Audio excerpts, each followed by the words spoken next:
Hi hello అందరికీ.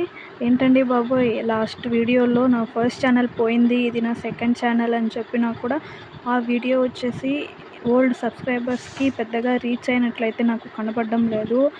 వీలైతే అందరూ కొంచెం షేర్ చేయండి ఆ వీడియోని. లింక్ అయితే నేను డిస్క్రిప్షన్లో ఇస్తాను.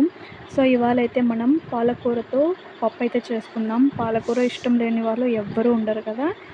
దాంతో మనం పప్పు వేస్ట్ చేసుకున్నామంటే ఇంకా టేస్టీగా ఉంటుంది. ఇష్టం లేని వాళ్ళు కూడా చాలా ఇష్టంగా తింటారు. దానికోసం ఒక కుక్కర్ తీసుకొని అందులో ముందుగా ఒక హాఫ్ అన్ అవర్గా నానబెట్టుకున్న కందిపప్పు, ఆనియన్, టమాటో, వెల్లుల్లి, మనం కడిగి శుభ్రం చేసుకున్న పాలకూర వేసి, నా కుక్కర్ అయితే విజిల్ సరిగా రాదు కాబట్టి నేను 5 విజిల్ అయితే పెట్టుకున్నాను. మంచి కుక్కర్ అయితే మీరు ఒక 2-3 విజిల్కే దించేసుకోవచ్చు.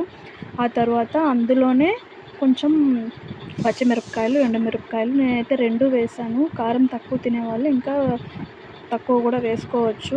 అవన్నీ విజిల్ వచ్చిన తర్వాత బాగా మెదుపుకోవాలి. అది మెదిపిన తర్వాత పోపు అయితే పెట్టుకున్నామంటే మనకు చాలా టేస్టీగా ఉంటుంది.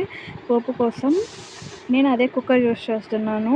ఆయిల్ వేసి ఆవాలు, జీలకర్ర, చాలామంది ఆకుకూర పప్పు చేసేటప్పుడు కరివేపాకు వేయరు, నేనైతే వేస్తాను.